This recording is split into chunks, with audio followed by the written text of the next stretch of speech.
શ્રી ગણેશાય નમઃ. હર હર મહાદેવ. મિત્રો, આપ જો મારી ચેનલ પર પહેલી વાર આવ્યા હોય તો લાઈક, શેર અને સબસ્ક્રાઇબ કરવાનું ના ભૂલતા. ભારત તહેવારોનો દેશ છે. તેમાં અનેક તહેવારોની ઉજવણી થાય છે. આપણે ધાર્મિક, સામાજિક અને રાષ્ટ્રીય તહેવારો ઉજવીએ છીએ. એમાં રક્ષાબંધન તહેવાર આવે છે. રક્ષાબંધન એટલે ભાઈ બહેનનો તહેવાર. તેનું બીજું નામ બળેવ પણ છે. રક્ષાબંધન શ્રાવણ મહિનાની પૂનમના દિવસે આવે છે. તે દિવસે બહેન ભાઈને તિલક કરે છે અને રાખડી બાંધે છે અને ગળું મોઢું કરાવે છે. રક્ષાબંધનના દિવસે બ્રાહ્મણો જનોયું બદલે છે. માછીમારો આ દિવસે નારિયેળ વડે દરિયાનું પૂજન કરે છે. રક્ષાબંધનનો તહેવાર બધા ધર્મોના લોકો ઉજવે છે. આ તો એક વિશેષ દિવસ છે જે ભાઈ બહેન માટે બનાવેલો છે. રક્ષાબંધનનો શુભારંભ કેદી થયેલું તે માટે કથા છે એક. પુરાણો અને શાસ્ત્રોમાં જણાવ્યા અનુસાર ભગવાન વિષ્ણુએ જ્યારે બલિરાજાને વરદાન માંગવા કહેલું, બલિરાજાએ વિષ્ણુને પોતાની સાથે પાતાળમાં રહેવાનું વરદાન માંગેલું. આ વરદાન વિષ્ણુ ભગવાને માન્ય રાખીને બલિરાજા સાથે પાતાળમાં રહે છે.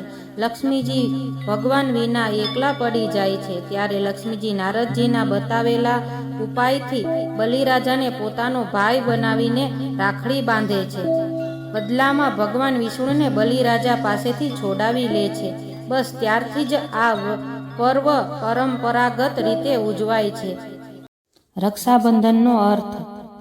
રક્ષાબંધનમાં મુખ્ય બે શબ્દો આવેલા છે. એક રક્ષા અને બીજો બંધન. રક્ષાનો અર્થ રક્ષણ કરવું એવો થાય છે.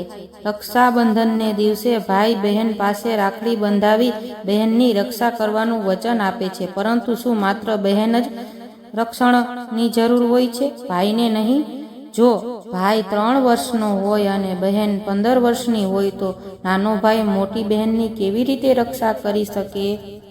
વાસ્તવમાં આ કળિયુગ વાતાવરણમાં દરેકને એકબીજાની હૂંફ અને રક્ષણની જરૂર છે. રક્ષાબંધનના તહેવારને ભાઈ બહેન પૂરતો મર્યાદિત ન રાખતા સમગ્ર માનવ જાતને એકબીજા પ્રત્યેનો પ્રીતનો તહેવાર બનાવવો જોઈએ. જે રીતે બહેન ભાઈને રાખડી બાંધે છે એ જ રીતે માત્ર પુરુષો જ સ્ત્રીઓનું રક્ષણ કરી શકે એવું નહીં, સ્ત્રીઓ પણ પુરુષનું રક્ષણ કરવા માટે સક્ષમ છે.